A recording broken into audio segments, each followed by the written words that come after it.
Okay, that's rolling. Teddy, this is our third episode. Is it? Did you squeeze the other one into two? Yeah. Oh fuck.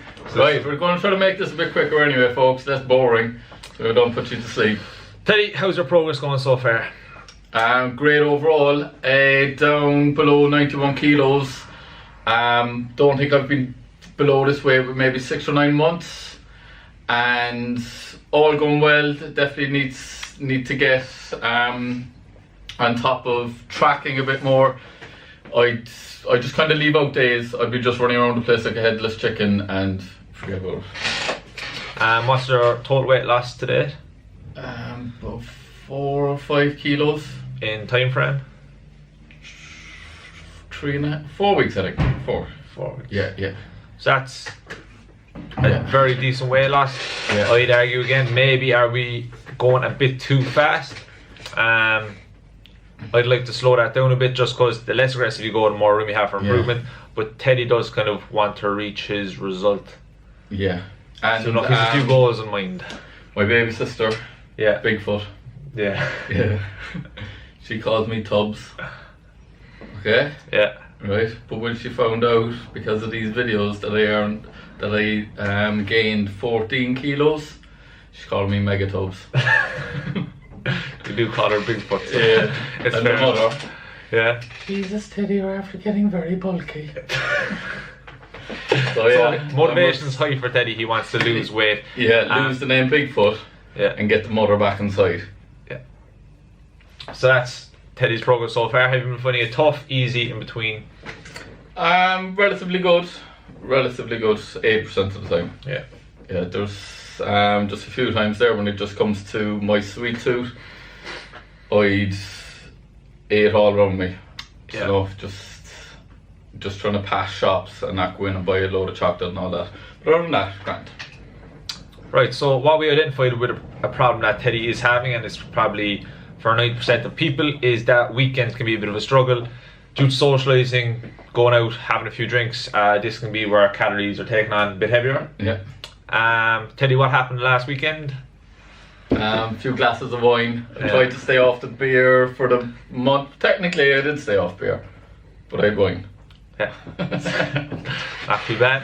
So Teddy's problem is he went over his calories by a couple of hundred. Yeah. On one day. Yeah. Say I think it was about 350. 350. So what we want to discuss here is how to not let the weekends stall your progress or stop your progress completely.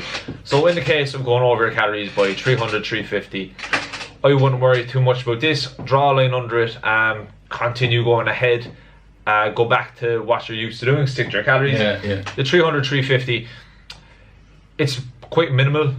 So it doesn't really need to be accounted for to a huge extent. Of course, if this is happening every weekend, then maybe you need to account for that somewhat by either reducing calories on different days or eating less food during that day.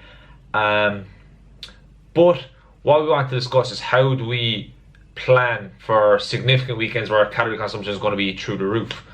So say, Teddy, give me a situation where you know you're going to be having a good few drinks, maybe a meal out, stuff like that. 2 weeks. 2 weeks time. I have a wedding. Right. And it's a 2-day affair. Wedding in 2 weeks and it's 2-day affair, right? So Teddy what I'd recommend to do is reduce Teddy's calories for 5 days prior to this by maybe 200-300 every day, maybe a bit more aggressive depending on how much he's willing to drink. Going to drink. So that we'll work that out together. Teddy kind of was of the opinion that, I'll do whatever, I'll keep a rough guide and I'll make up for it the week after. I suppose with the wedding now it's different, because I knew well in advance that wedding was going to happen. Perfect. So that's possible to cut a couple of 100 calories, but I suppose there's often times, especially during the summer, where you just might end up going out and just have your night out or whatever, so it's not easy to plan for. Yeah, so a spontaneous night out. So in that case, yes, it's probably, you're not going to say no to a night out if your buddy rings you up at 1 o'clock in the day. So you go, you have your night out, you have your pints, whatever. You might overconsume by maybe 600-700 calories. You're going to have to make up for those calories the week after that night out. But kind of what I mentioned then is what if the same thing happens every week? Every week you're constantly chasing your tail. Motivation is not going to be as high to make up for the calories because you've already had the enjoyment factor. Whereas if you plan in advance, you've done the planning, you're going to be able to enjoy that night out guilt-free. You're going to be less likely to go overboard because you planned for it. And kind of one saying that we came up with was, if you got a flat tire, if you got a puncture in one tire, would you puncture all the rest, or would you just kind of sort that one tire and keep going and get back to your usual routine? Yeah, no, it sounds pretty good.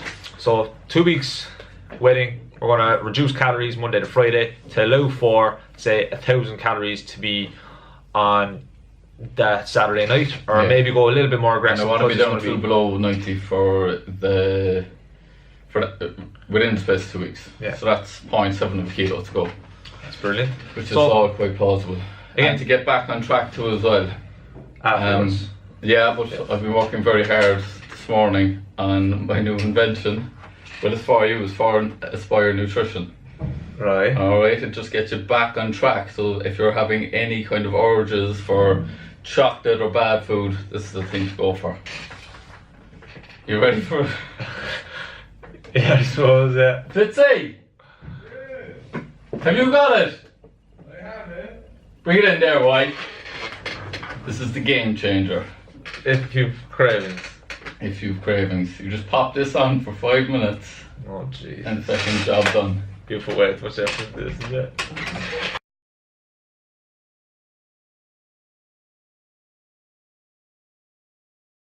I fucking love vegetables. Oh, I love the game changer.